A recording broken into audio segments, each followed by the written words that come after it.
Commodore fans, are you ready? It's time for another episode of the Vandy 24/7 podcast on the 440 Sports Network. Keep it locked right here for the best Vanderbilt coverage. Whether it's Clark Lee on the gridiron, Mark Byington and Shea Ralph on the hardwood, or Tim Corbin on the diamond, the Vandy 24/7 crew has you covered. If you haven't subscribed yet, please do. Also, like this video and subscribe to the YouTube channel. That's free and easy to do. Follow the crew on Twitter, Apple Podcast, and Spotify for podcast episodes. Lastly, if you're interested in sponsoring the show, email Chris Lee at chrislee70@gmail.com. And now, pull up a chair. It's time for another episode of the Vandy 24/7 podcast. Welcome into another episode of the Vandy 24/7 live on 440 Sports Network. I'm your host, Billy Derrick, and this basketball season episode, we'll talk a little basketball with Joey as well as a little bit with Robbie, obviously mostly football with Robbie, but basketball season is brought to you by the Wash House. Are you dreading laundry day? Is it stealing time to do the things that you truly enjoy? Let the laundry professionals at the Wash House take care of that for you. They've got 2 convenient locations in the greater Nashville area. Just drop off your dirty laundry, and their professional attendants can give you back the one thing you can never have enough of, your time. Within 24 hours, you can pick up your nicely folded, fresh and clean laundry ready to be put away. Log on to washhouseclean.com or stop in today and get your time back. Vanderbilt and South Carolina tomorrow at 5 o'clock, an early tip-off. So get over to Memorial Gym and see the Commodores. That'll be a triple header on SEC Network. So see if you guys are able to leave work early. That one, again, tips off at 5 o'clock. And then Saturday, 2:30 at home against Tennessee. We'll talk all things basketball with Joey coming up here shortly. But I did want to touch on a little bit of football with Robbie Weinstein as I bring him in. Robbie, what's going on? Hey, I'm doing well. I'm not used to, normally like football season ends and then it's transfer portal and then basketball, but post-merger, that's, we've kind of got enough basketball people already. This has been a welcome change for me. Granted, there's only, we're not going to have that long until spring practice starts, to be honest. So getting a little bit of a mini break here, and I kind of took an opportunity of that to start digging into the 2026 high school recruiting. Yeah, we're going to get into that. Again, if you guys have any questions or comments for Robbie, we didn't do it live last time, so you guys weren't able to chime in. If you are watching live, you want to chime in, we'll get some questions answered for Robbie. And I do want to end up starting a mailbag eventually for some of these episodes with Robbie as well. But high school recruiting, Robbie, feels like it's a forgotten industry almost. Vanderbilt, that's what they kind of built themselves on, high school recruiting, development, culture. NIL was not really NIL and the portal were not really mentioned together for the first really 3 years for Vanderbilt, 2.5 maybe. But I just want to start with you. I mean, you've been a big recruiting guy. You've watched a lot of high school football in the area and other areas as well.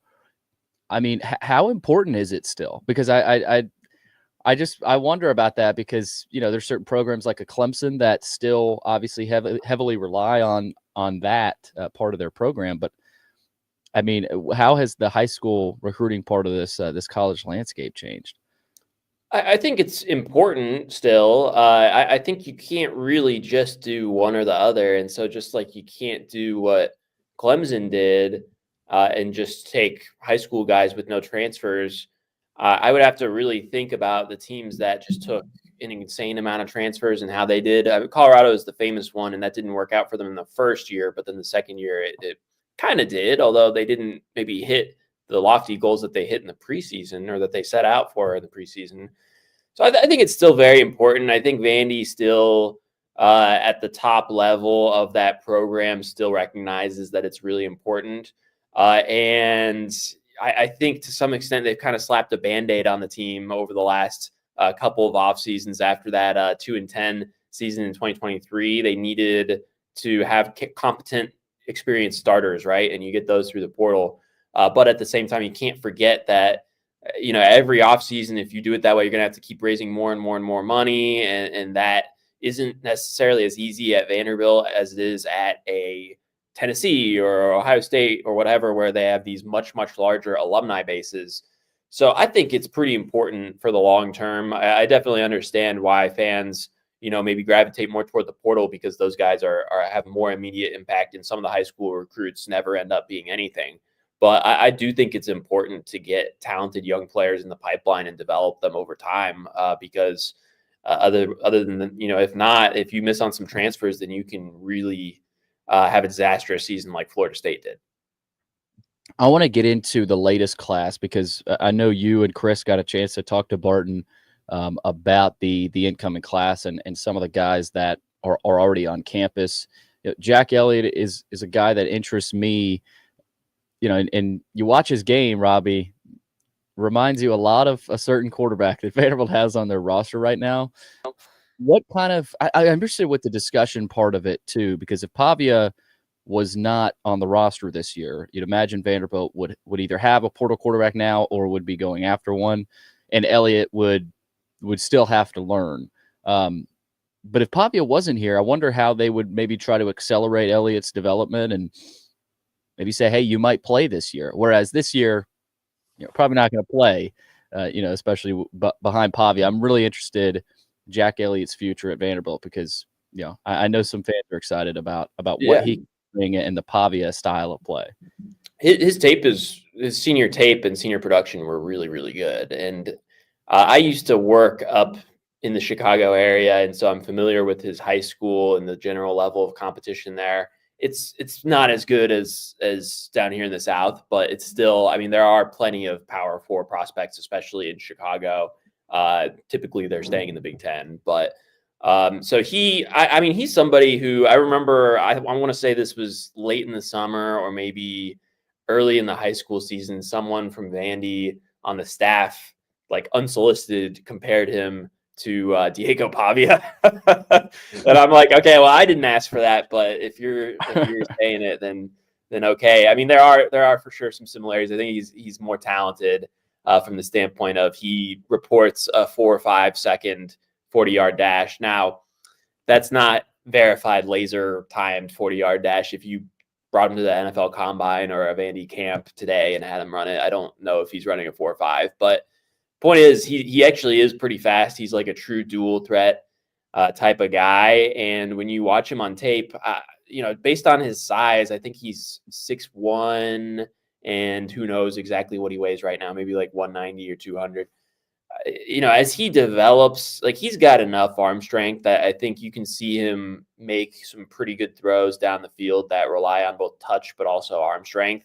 I don't think he is Nico Yamaleava or someone like that in terms of the pure arm strength, but he is such a perfect fit for their system. He was a guy who Jerry Kill, I believe, called Jordan Lynch, the former Northern Illinois Heisman candidate, who now is Jack Elliott's high school coach. He called him to ask about some power run read play for the quarterback that Vandy either was looking to put in their offense or something that they had run at Northern Illinois, or maybe that Jordan Lynch runs in high school. And Lynch was like, well, I got the quarterback for you if you want to run that play. And as they got to know Elliott, they pretty quickly determined that they thought he was going to be a fit for them. They took his commitment, I'm pretty sure, they definitely offered him without having seen him throw. I'm not sure if they took his commitment without having seen him throw. That would be unusual. But he just kept, it looked at the time like he had group of 5 offers and he was on the small side. And it was like, all right, we'll see how this goes. And then he just kept getting better and better. He looked good at camps over the offseason and had this monstrous senior season. And he, is a plus type of guy as a leader. So I would not be surprised, given how much power Jerry Kill and Tim Beck have. I would not be completely surprised if he ends up the backup for next season and jumps everybody except for Diego Pavia in fall camp. I wouldn't bet on that. I don't think that is the most likely thing to happen. I think Drew Dickey will be the backup. But I do think it's possible because of the connections to the staff. They did not recruit Jeremy St. Hilaire or Whit Muschamp. Mm-hmm. Yeah, that'll be interesting, especially to see how that filters out there in the quarterback room. Other players in this class, you got to imagine Carson Lawrence. You could see a little bit of him at times this season. I'm trying to rumble through and give you a chance to say, hey, you could see this guy on the field this year, Yeah. whether Yeah, it's you could Carson see Carson Lawrence. Lawrence. Yeah. You could see Carson Lawrence. I think you'll see him on special teams. I am more hesitant. Sometimes I feel like people will hype up some of the recruits a little bit too much, even from within Vanderbilt's program, and sort of either overestimate or maybe intentionally exaggerate how much they're going to play early, probably in part because that's what they're selling to these guys when they recruit them. And so I want to, especially after Dante Carter last year, who I think honestly for a true freshman, like he was fine. I want to sort of tap the brakes. They're 7-6 team, and I don't think most of these guys are going to be really like either starting or be a backup as a true freshman. But I think Carson Lawrence, I think he will play on special teams, and I do think, if they have fewer close games next season, regardless of which direction those games are going, I definitely think you could see him in there as like either a backup safety, maybe a third string, like the fifth safety, or play him in a similar like nickel type of role to what Dante Carter did. So I do think he's going to play to some extent. The receivers are interesting to me, Robbie. Caleb Barnett was a late add to the class. LeBron Hill, you bring him in as well. I know I'm forgetting one more guy. Obviously, Dixon. Yeah, Cameron Dixon. What's the? I mean, could we see, because I think a problem with maybe not this staff, but just the program in general, is that other than Humphreys and Sherrill, there really hasn't been a ton of receiver prospects that have been developed. Now, again, maybe Tristan Brown turns into something. Maybe Joseph McVay turns into something. We've seen some flashes, but in this class, could this class be different? Do you see a bright future potentially for either of those three receivers? I mean, I thought their high school recruiting at wide receiver in the past seemed good at the time. So it definitely, no doubt, like it hasn't worked out how they hoped, in part because Humphreys left. But I think that I think Barnett, I will be interested to see if he plays a role next season. There is a role there for him as a gadget guy. He is really, really fast and crazy quick. And so like on jet sweeps, that could be an option, but sometimes coaches default to veterans. For instance, coaches are allergic to fumbles, right? And Jaden McGowan had that issue as a freshman, and Junior Sherrill had that issue this past season on the jet sweeps. And so they started giving AJ Newberry the ball on those plays. So, maybe he could play a role there as a true freshman. He, I guess, could be a kick returner, although now that Junior Sherrill returned a kickoff for a touchdown against Tennessee, I don't know if they're going to make a change there. I would say LeBron Hill is going to need a red shirt. I covered his program, among others, at my old job many years ago up in Northwest Indiana. And he is really impressive physically and athletically. I think his ceiling is very high. I think he's going to need time to adjust to the level of competition and get in the weight room as well. And then Cameron Dixon, so he played in Texas, which is pretty much the highest level of high school football you can get. And he had a good season. I don't, there's a possibility if this guy turns out to just be significantly better than they expect, their playing time is available because, as we all know, Vandy's wide receiver position is not the strength of the offense at all. It's that and offensive line are the two weak points. Mm-hmm. So I think there's opportunities for those guys to play early if they prove themselves enough over the course of summer workouts and fall camp, but that's a short runway and coaches like to default to veterans. So I would not anticipate 2025 impact. All right. We've got a question on Big Pete. Any update there, Robbie? To be honest, I would delete that crystal ball if I could at this point. I think something that has irritated me as a long time sort of not quite OG 24/7 employee, but I mean, I've been there for 5 years, is that crystal balls used to be predictions. And now it's often used as somebody like an agent tells you that this guy is going to Vanderbilt and you put it in, and it's not really a prediction. Like it's a way to scoop the recruitment without scooping it exactly. And so I tried to do a real good faith prediction there, and the recruitment just blew up beyond what I thought it would because he took longer than I expected to decide. And I think other teams, the bidding just got way higher than I expected. So I don't know where he's going. Vandy's an underdog at this point, but I don't think they're out of it yet. But I would probably, I'm not sure where he's going to go. But if I had to take a wild guess, I would say Nebraska because I know they're offering just an absolute boatload of cash. All right, Justin. And maybe it isn't time to panic for you, Robbie, but when should we panic as Vanderbilt fans on the portal NIL front this offseason? I don't know that you have to. I mean, Yeah, not right now. I mean, they if you compare to a year ago, they left a lot more work for the spring portal a year ago than they did this time. So they needed both Stephen Hubbard and Chase Mitchell, both those guys I think they got in the spring. So they had 2 starting spots on the offensive line that they needed to fill, and this year they only have 1. So I would say, if in May they still don't have second starting offensive tackle, and they're going to try to play Sterling Porsche over there, then that's an issue. But right now, I mean, this is kind of a cooling off period, I would say, in terms of the portal. They could, if there's somebody who's a June enrollee who they like, they could host them on a visit right now. But I don't anticipate. I think that has probably cooled down until they're going to reassess after spring ball. So we've talked about transfer portal needs a whole lot, and there are still plenty out there. But I mean, the stuff does happen in the spring portal. Yeah. From Clay, any Robbie bombs coming in the near future?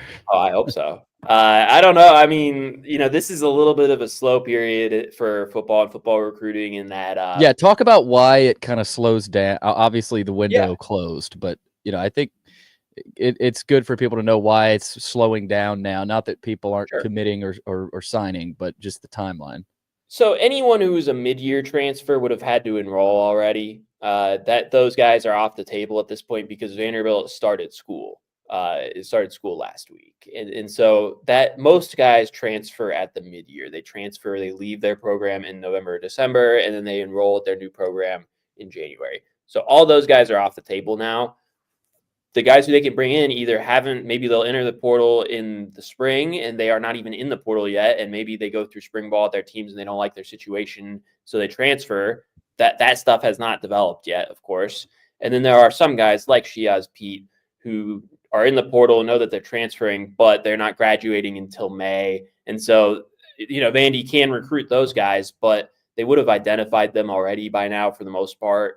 And that's relatively uncommon. Like, I believe it's just out of their current commits, just Porsche and Trent Hudson, I believe, out of like 13 or 12 guys are the only May graduates, and the rest are already enrolled. So that gives you an idea, like 80% plus generally are transferring at the mid-year, and those guys are off the table at this point. Okay. So that's a good idea of why things start to slow down here. I know Justin's rolling in here. Is the board overreacting to the apparent running back issue? We talked about this last time, Robbie. No 100-yard games in 2 seasons. That's correct, but they may bring in. They need to run the ball better. They do. We all know they need to run the ball better, right? I think it's just to some extent, it's really a matter of opinion of whether you think that's what percent of those issues are the running backs, what percent are the offensive line, and maybe what percent is I think the wide receivers affect it too. If they're not getting open and opponents are able to stack the box against Vandy, then that makes things more difficult. So it's totally a matter of opinion, I would say, in terms of whether they need to go get a stud running back. I personally think there are better, more efficient ways to use their time and money, but you could really argue that they need to go get a stud running back. And I would say I may not agree with that, but like there is, it's indisputable that they didn't run the ball well enough. So I get it. All right. Lastly here, Rob, before I let you go, you've got a really good piece up, VIP piece. So if you're not a subscriber, go ahead and subscribe to Vandy247.com. You'll be able to check out and learn about Vanderbilt's high school recruiting as the 2026 class starts to get built out. Why should people check out that piece, Robbie? Well, I think if you're Vandy, you're coming off a 7-win season, and it's your first winning season since 2013, over 10 years ago. You're hoping that this can be one of the best recruiting classes in program history. Now, there's a lot to be written, in terms of we don't know that that's going to happen yet. I know that there's some optimism within the program that could be the case, and there are also some warning bells going off in terms of, do the older coaching or assistant coaches on offense really want to recruit? But to my, this could be, they have more to sell really than certainly since I've been covering the team. Like it's been a while since they've been able to credibly sell. We were a winning team last season. We beat Alabama, and we are fully expected to go to a bowl again next season. That's very powerful. And so I think this could be a very exciting class for them. They definitely view it as an important one. And if you want the recruiting scoops, 24/7's broader policies that those are going to be VIP content behind the paywall, and you can still get 50% off an annual subscription right now. Or if you're not sure, $1 for 1 month to kind of try it out. But there's going to be some junior day visits coming up later this month, and then they'll have visitors in for spring ball. So that's, we're gonna start seeing some stuff before the end of the month, I would say, in terms of at least some action and who they're targeting and guys getting on campus. Spring ball will be here before you know it. We'll have boots on the ground. Real quick, does Vandy beat South Carolina? Yeah, I think so. I think South Carolina and LSU are a tier below everyone else in the SEC. I'm with you. We'll talk more basketball with Joey Dwyer coming up. But Robbie, thanks again, and hopefully we had Justin all over the questions there. Maybe we'll mix it up a little bit down the road. Right. But I appreciate it. We love Justin. Thanks, Robbie. All right, see ya. That is Robbie Weinstein, the football guru here at Vandy247.com. Again, spring ball starting there in early March, so be ramping up here soon. We're going to talk basketball now to close things out. And again, if you got any questions, comments for Joey as we bring him in, feel free to chime in. Joey, what's going on? Billy, I have some breaking news for you. Oh, breaking news. I learned this news in the football press box during the season. It's Robbie Weinstein. That's what my sources have indicated. We've been saying it wrong the whole time. He just doesn't care to correct us. Your sources have indicated. My one source, as in Robbie, has indicated, and he's never cared to correct us, apparently. I've heard the same, but I've never been corrected. So, all right. So maybe we'll just keep rolling with Weinstein. Yeah, let's just keep rolling. Maybe there'll be a day Robbie corrects us, but that's funny. Sources have indicated. I like that. They have. Well, Joey, tough weekend for Vanderbilt. Really tough week. Anytime. I mean, they got swept, right? That's, you get swept in a week, in baseball, that's 3 games, but basketball, it's that Saturday and then that midweek game. Or I guess it's that midweek and then Saturday, but either way, Vanderbilt to not get a win between Missouri and Mississippi State, I think hurts, but we talked about it after the Missouri game, it doesn't kill their chances, but by no means does it. There's still chances out there. But now you look at a game against South Carolina, that's a must-win. I mean, it's as close as you get to a must-win for this team on Wednesday, especially after last week, which was a learning week probably for the staff, but a tough one at that. Yeah, I think they learned this week that the SEC is as good as it is advertised to be. They didn't even play the real upper tier of the league, and they saw that there's a lot of teams in the league that are better than them. Both the teams they played this week, I think, are. And Byington figured out that playing on the road is very, very difficult in this league, and you're not going to win often. They kind of did something that is an outlier when they beat LSU on the road. But like Robbie said, I think LSU and South Carolina are both a tier below the rest of the league. And you even look at South Carolina's numbers, they're over 100 in offensive rebound percentage. That bodes well for Vandy. They're over 100 in offensive turnover percentage. That bodes well for Vanderbilt. And they also don't really force any turnovers. So this feels like a game that Vanderbilt has a recipe to success in. I think Colin Murray-Boyles is the story for South Carolina. He's the guy to watch. And I don't know that Vanderbilt necessarily has a great answer for him, maybe Jalen Carey, but I think they're going to have to find a way to contain him a little bit. Other than that, though, I don't think there's a ton about South Carolina that necessarily concerns me. I don't think their bigs are superstar rebounders or guys who are going to kill Vandy in the low post outside of Murray-Boyles. And I think they're going to have enough to be able to answer him a little bit. Like you said, though, it is really a must win in a lot of senses. And you never want to say that in January, but Billy, they have a gauntlet after this. I think they've got 4 out of 5 ranked games. And the one that's not ranked is Oklahoma, who was a borderline top 10 team a couple weeks ago. So they've got a real stretch coming to them. One of them's Alabama on the road. One of them's Tennessee on Saturday. These are all games that we were projecting them to lose pretty handily in the preseason, and Ken Pom still projects them to lose pretty handily. So they've got to get this one, and you got to pray that they get one that they probably shouldn't down the line as well. I want to get to this from Clay because I've been thinking this. I hadn't really articulated it in the best way. But Clay says a lot of Vandy fans don't agree with me about Tyler Tanner getting more ownership of the offense. I think he's the best facilitator outside Hogard. The guy looks ready for SEC play. Talk me down. I'm with him due to what I saw in the Mississippi State game. He came in against a physical defensive team because Edwards obviously was out, didn't play a ton that game. I was impressed with him, Joey, the way he handled the pressure, obviously didn't turn the ball over, and facilitated, had some finishes at the rim. Still needs to shoot it better, I think, and that could be what, I don't know what's holding him back for a little bit more playing time. He's playing, right? And maybe it is the shooting because, he has had some chances and they just haven't gone in. I think he's a better shooter than what he's done from beyond the arc.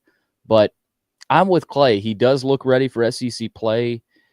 And again, it's hard because you've got Edwards, you've got Hogard, right? Hogard is the facilitator, right? He's going to be the finisher down the stretch. But, I don't think there's a problem with giving Tanner maybe a few more dribbles up the court as the one. Like I think he's done fine, Joey, and I'm with Clay that, and maybe even down the stretch he starts to play more, but he's taking care of the ball. He makes good decisions.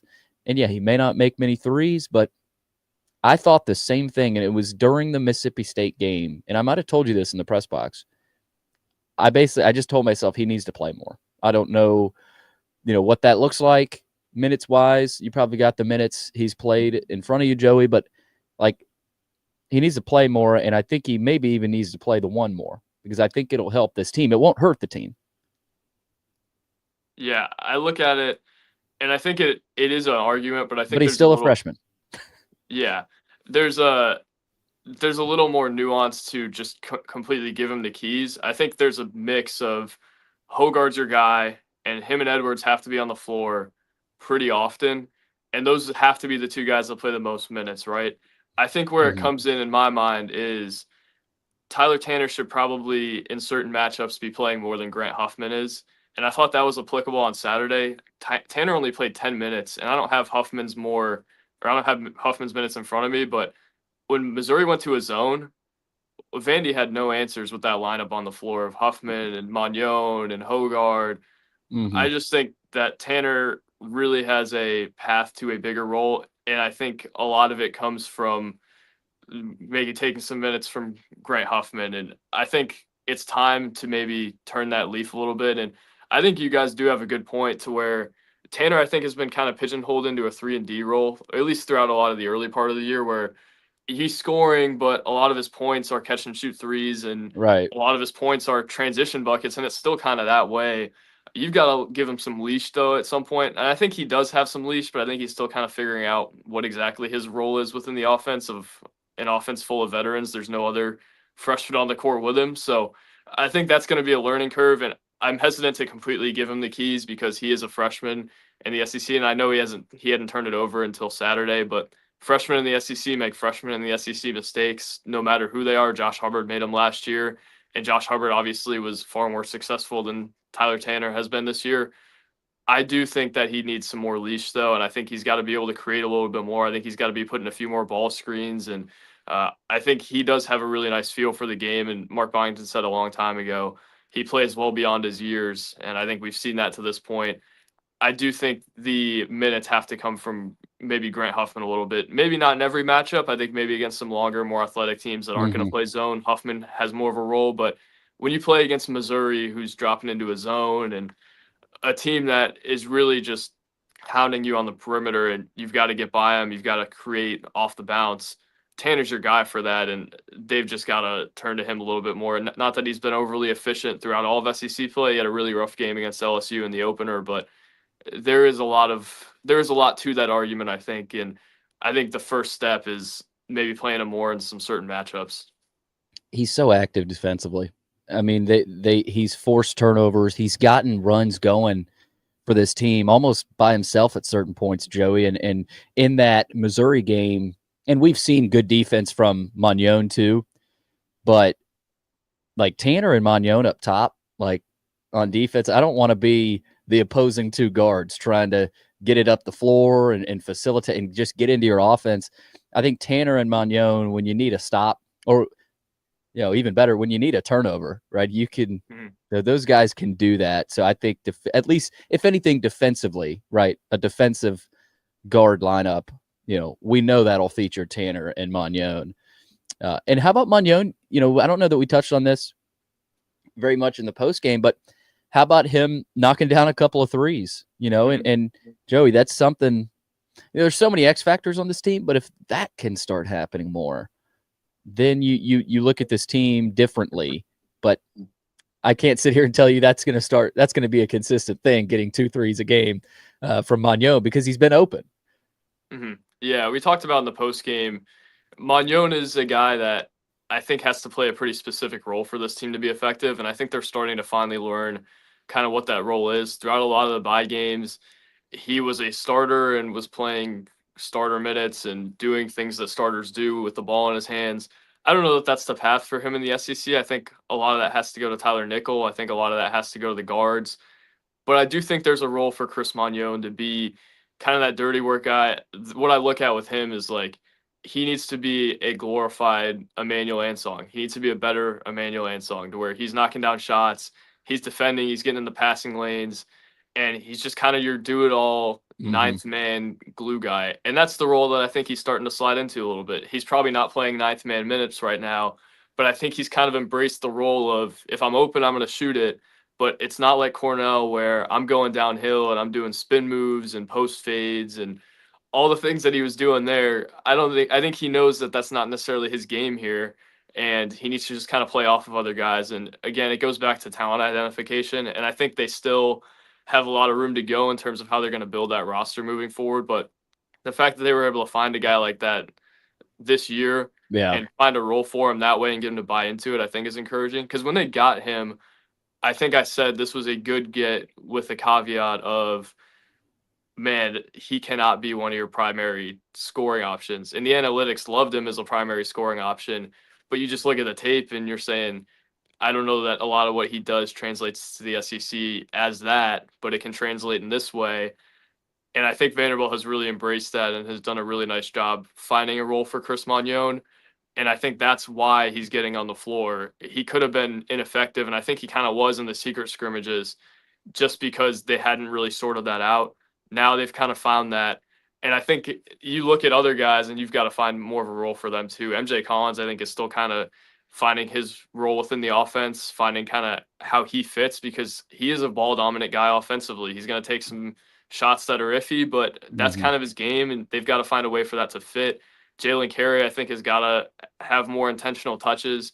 It's just, at this point in the year, every coach in the country will tell you they're starting to figure out role allocation, and they're starting to figure out what their rotation consistently looks like, but it's not quite there yet. And I think that's kind of where Vanderbilt is too. But Magnon doing what he did Saturday was a huge piece to keeping them in the game. And how about that sound that corner three made? Man, that was a wonderful shot. I've listened to that clip a few times, and it's just that's why you watch basketball, for that sound, Billy. I need to go back and watch that. From Justin here, does Tanner still have a turnover-free streak in your eyes? And Clay did a good job of answering it. Yes, no one gets called for hooks like that. I will admit it. And I can sit here and say it was a bad call, but for that to be the turnover streak ender was kind of a shame. I mean, I think a lot of people over there were heartbroken that was the way it ended. I do wonder if there was a little bit of pressure on him at some point. I'm writing a feature on him, and I'm hoping to talk to him soon for it. So I think I'll actually ask him, like, was there pressure with the no turnover streak? They were trying not to jinx it in the pressers. That was the only next question Mark Byington has given this year when he was asked about the Tyler Tanner streak, trying not to jinx it. So I wonder if there is, and it is just like conjecture, but I wonder if there is some sort of nuance to, like, he's playing a little bit more freely and not looking over his shoulder, hoping to not turn it over, because that is an incredible stat, an incredible streak. But that probably shouldn't be what defines Tyler Tanner's career at Vanderbilt. It should be what he does next year, what he does down the stretch of SEC play this year. That's what's going to define how good of a career he has here. And I think this almost turns the page to, like, man, you can be more aggressive, you can attack a little bit more. And that's what they need him to do, because I don't think they have a ton of guys outside of Edwards and Hogard who are going to go create their own offense. And I think Tanner is one of the guys that has the ability to consistently do that, especially as he gets stronger and gets more physical. I wonder if there is an SEC wall for him at some point, but right now the skill set looks like it really plays in the league. All right, lineup time from Clay. Francis, what's the best lineup? I've thought Edwards, Tanner, Hogard, Carey, and McLaughlin. Not sure you can go with that since you got to space Carey and McLaughlin's minutes. But what are your thoughts on that? I think that's one of their better lineups. I would go probably Tanner's the sixth man at this point, and maybe nickel, or you take Carey out and put nickel in or something. I think nickel is what he is, and people have kind of thought that there should be a higher expectation on him. I think nickel is Miles Studi with a off the dribble game without some of the on-court antics that you saw from Miles Studi. Every team needs that, and I think his value is in he can hit a huge shot to turn the momentum of a game. He did it against Mississippi State, and he got a lot of flack after that game, but when it's all said and done, he was 4 for 8 and was a double-figure scorer and hit a few big shots. They need him on the floor, and his defense has been below my expectations for what it would be, and I think that's been a disappointing part of his game this year. I also don't think he's a dreadful defender. The spacing, I think, is a big thing with him, and even if he's not making shots, I think it's just the fact that he's a threat and he's opening up the floor a little bit. I think Clay's lineup is probably the best, now that I really think about it, but I wonder how often that's possible with the matchups they play and with foul trouble. Nickel, I think, is a guy who should get some consideration in there, but otherwise, I think that's the lineup I would go with. And I like the comment on the screen too. MJ Collins is one worth noting. I still think that he does some things that Collins has been elsewhere. He's been kind of a finisher late in games a little bit, where he'll play like the last 4 or 5 minutes of a game, it seems, and he's played well.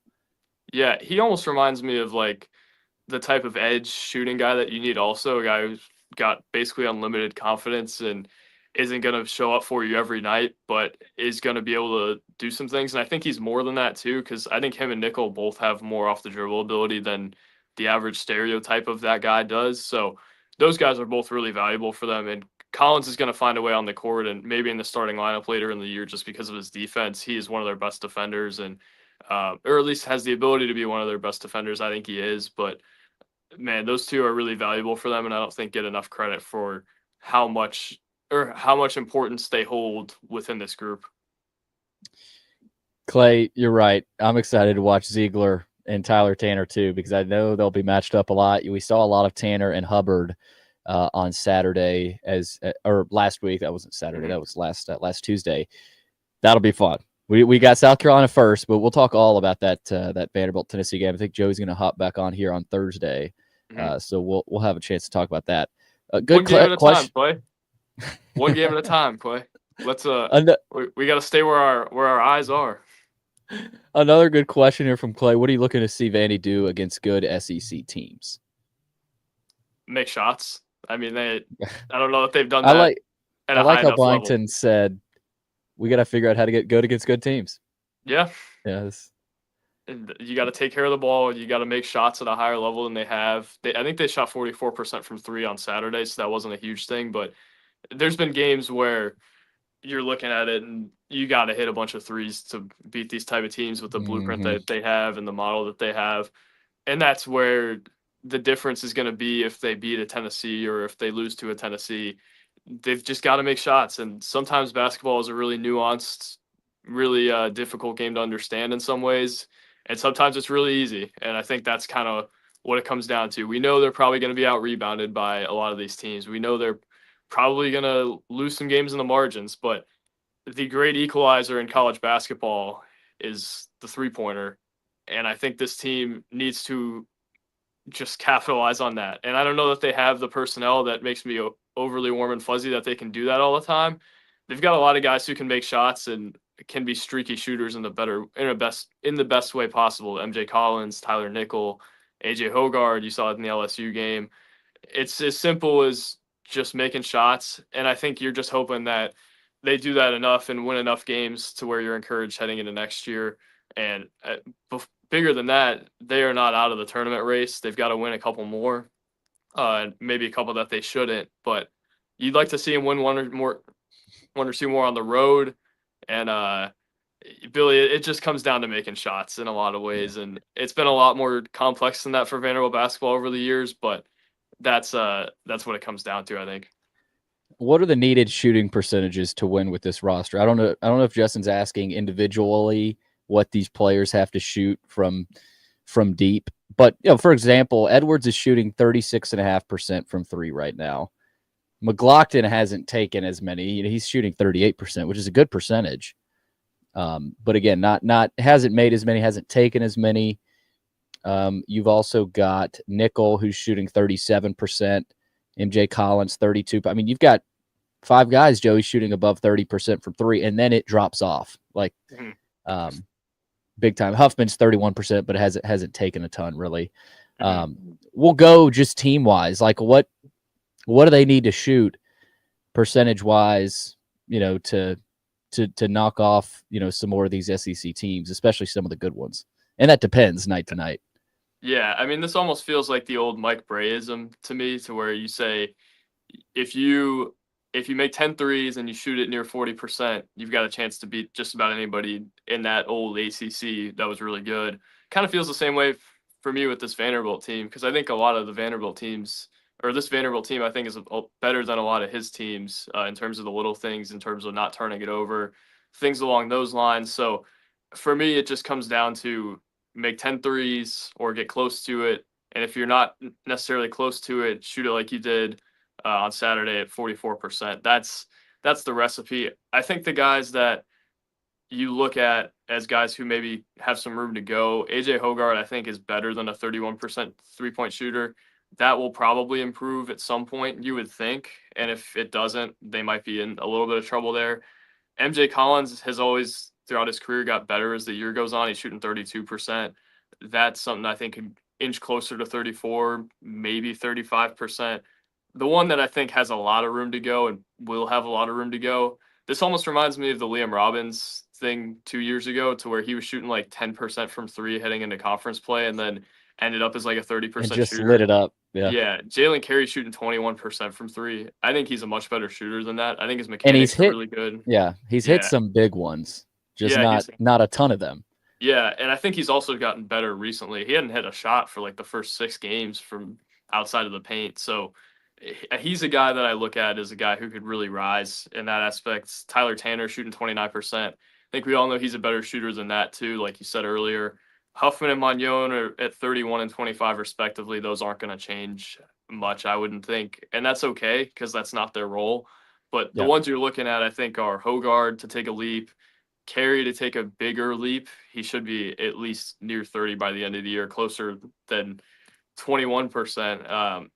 I think McLaughlin has been a really good shooter. He shot at 38% on lower volume recently, but still, that's exactly what you need from him. Nickel's got a lot of flack. He's still shooting at 37%. So Edwards, I think on the volume he takes, 36% is excellent, especially with how much he has to create for himself. So the guys I'm looking for are Hoggard, Carey, and Tanner to take steps forward in shooting. And I think if that happens, they are really dangerous. Even if it happens like in 1 or 2 game spurts and those guys are all making shots at the same time, they're going to be a pretty hard team to beat. Yeah, Miles Keefe shooting 100% from three. You wonder if that stays the same. It might. I mean, he's got to watch his streak too. I think at the end of games he'll have to be careful with his shot selection. Maybe tap the foot on the line when he shoots it. Clay says we need a Garrison Matthews. That's Vandy could certainly use a Garrison Matthews right now. Joe, I think that was obviously before your time at Lipscomb, but I know what do you think I'm 30 years old? You did. He was before you, right? He's been in the NBA for like 6 years, Billy. Has he really? Something like that. Yeah. So yeah, Vanderbilt could definitely use a Garrison Matthews. Garrison Matthews was a excellent college player. Actually, been a pretty good NBA player too. Let me find out how many years he's been in the league. I don't want you calling me old. He has been in the NBA since 2019, Billy. Okay, well, I was way off. You were I was way before you, but either That was way, a great era of Lipscomb basketball. that was a great era of Lipscomb basketball. Justin shouts out women's basketball team playing hard last night. That was that was a good effort. Obviously, LSU very talented. Vanderbilt not able to get that done. Joey, I want to wrap it up with one more thing here. South Carolina. We talked a little bit about that. What are the chances Vanderbilt goes 2-0 this week? Because you got both at home. Should be, Saturday should be a really good crowd. You're playing a really good Tennessee team. But, if you beat South Carolina, this team builds momentum. You got a chance to get to 3-2 in SEC play through 5 games. I'm not saying they're going to do it, but they've got a chance to do that, and really, because the opposite would be you dig yourself a hole, which they've done early in games. So that's obviously probably going to be a key. But what are the chances they go 2-0, start with a win against South Carolina, and then beat Tennessee? Not zero, and I think a lot of the outside perspective would indicate that it's close to zero. But there's teams in the country that, or especially at the top of the SEC, if you're picking from the group of the top 4, I think they've got the best chance to beat Tennessee out of them, because I don't think Tennessee has a big that's going to dominate the game. Obviously, their defense is just incredible, but it's going to take a lights-out shot-making performance from Vanderbilt to win that game, regardless of what Tennessee does. So I do think that there is something to the notion that they could beat Tennessee more than they could beat an Auburn or an Alabama. Alabama, obviously, an off-shot-making night and an on-shot-making night for Vanderbilt would win that game, but we'll talk about that down the line. Tennessee's going to play slow, which gives you less margin for error if you're the better team and more margin for error if you're the worst team. And Vanderbilt, if it makes shots and keeps itself in the game, doesn't turn it over, which Tennessee is one of the best defenses in the country. Not as great at forcing turnovers as maybe the rest of their metrics. They're only 54th in the country in turnovers forced, which is, it's crazy to say only, because every other stat they have is like top 25 in the country. So it's interesting to me because I think they should beat South Carolina. That's a good matchup for them on paper against a team that I think they're better than. See, though, I wouldn't handicap them to win that game, but I also I think they match up better with this Tennessee team than they would have with the Dalton Connect team. I think maybe they could put Hogard on Lanier, and maybe that could work. Maybe Huffman could guard him a little bit, and Lanier might still get his. But, man, he's had, I think, 2 10-point games in a row.